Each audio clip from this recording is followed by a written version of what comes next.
everyone, we're here today with the map update of 13th of May 2023, and we're going to analyze the map war between Ukrainian and the Russian army, and we're trying to do the best. Tactics, strategy, fidelity to the plan, faith and victory.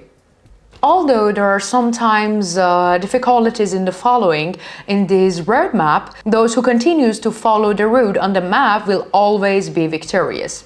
Those who follow their ambitions instead of doomed to lose. Those who follow their ambitions instead are doomed to lose. Who continues to follow the route on the map will always be victorious. Those who follow their ambitions instead are doomed to lose. Today, the Russian army is on the side to follow its ambitions, and these ambitions are ambitions of the only man. And these ambitions are the ambitions of only one man, the Russian leader Vladimir Putin. The Ukrainian army is focused on the victory and is following the course of victory. The Ukrainian army, which does not pursue ambition or personal interest, is moving steps by steps towards the victory under the leadership of Ukrainian leader Zelensky. In recent days, the front line has been witnessing quite remarkable developments. The radical gains made by the Ukrainian army, especially on Bakhmut line, which is a representation of hell, worries Russia. While the Ukrainian army continues to shake Russia by winning victories, sabotage teams are becoming Russia's nightmare by carrying out operations inside Russia. So what has been happening on the front line by recent days? Let's take a look at the latest developments on the map. The Pioneer continues to follow the battlefield. Important developments on the fields, operations, changes on the map and diplomatic maneuvers are reported and presented to your attention. This work requires lots of effort. The Pioneer teams needs your support to continue its work. You can support the Pioneer team by using Super Tanks Bottom to stay informed about the war between Ukraine and Russia. Well, in this report, our priority will be the latest developments on the Bakhmut line. We stated that the Ukrainian defense unit on the Bakhmut line put heavy pressure on the Russian army and repelled Russian invaders, liberating about 17 square kilometers of territory. According to our report, the Ukrainian army wants to trap the Russian army by surrounding Bakhmut on the northern and the southern line.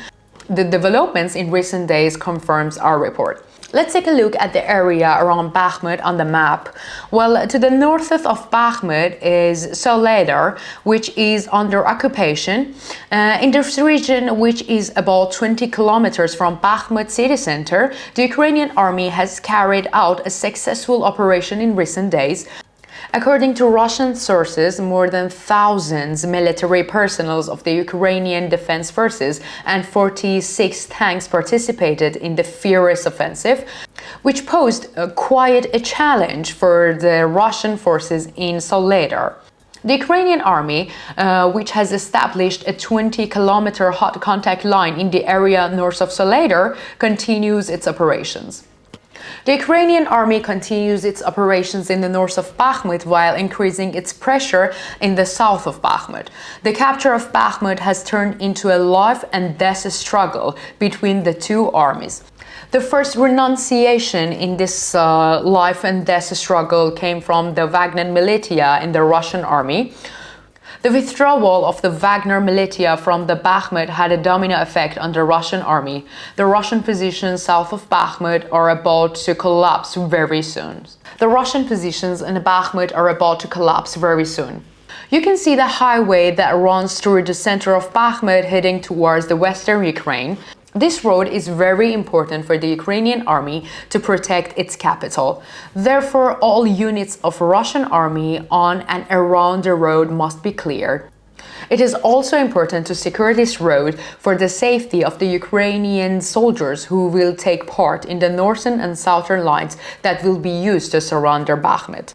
The road and its surroundings, outlined in blue, are the areas liberated by the Ukrainian army during its recent operations in Bakhmut. The Ukrainian army has increased its pressure, especially on the Ivanski. The Ukrainian army increased its pressure, especially on the Ivanski line south of the road. In this context, Klishchivka, Andriivka, Opytne and Ivan hard points are of great importance in the Ukrainian army encirclement operations. In order for the Ukrainian army to achieve the success of this siege, it aims with the line it will open to these regions. The Russian 72nd Separate Motorized Rifle Brigade, 137th Guard Airborne Regiment, and 270th Airborne Regiment in the region must be cleared from the region and pushed to the east. Therefore, it can be said that these areas heavily targeted by the Ukrainian army in coming days. Russian troops in the region need to be kept under constant pressure and their capabilities exhausted. Therefore, the Ukrainian army is targeting the ammunition depots of the Russian army in its attacks. Ukrainian's 3rd Separate Assault Brigade is one of the leading Ukrainian units carrying out this task. Field ammunition of the Russian occupation troops was located in the rural area south of Bakhmut. Ukrainian 3rd Separate Assault Brigade conducted a successful operation targeting this field ammunition, and the ammunition was completely destroyed. Now let's turn our eyes on the south to the Avdiivka line. Now let's take our eyes a little bit south to the Avdiivka line. There was a very strategic ammunition depot for the Russian army. This ammunition depot was hidden under a bridge. The Russian army was sure that the depot would not be undetectable, but the Ukrainian intelligence services and the Ukrainian drones discovered this depot in this area. The so-called secret ammunition depot was destroyed by the Ukrainian operations. One bad news after another for Russia in occupied territories. Mariupol, which has a big place on the southern line of the Ukrainian counteroffensive, it has been shaken by the sound of explosion in recent days. Many parts of Mariupol, especially the town of Respublika in the northeast, were covered with the dark clouds as a result of the explosions. According to the local source, there were 9 explosions. A Barand view of the city shows that it's very central to southern flank of the Ukrainians' counteroffensive. According to the Russian sources, this attack was carried out by the sabotage group. But there is no official statement about the sabotage group yet. On the other hand, there were quite remarkable developments on the Luhansk line.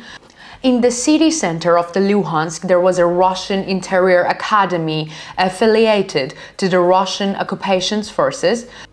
According to the claim of local sources, a big explosion occurred in this building in the morning hours.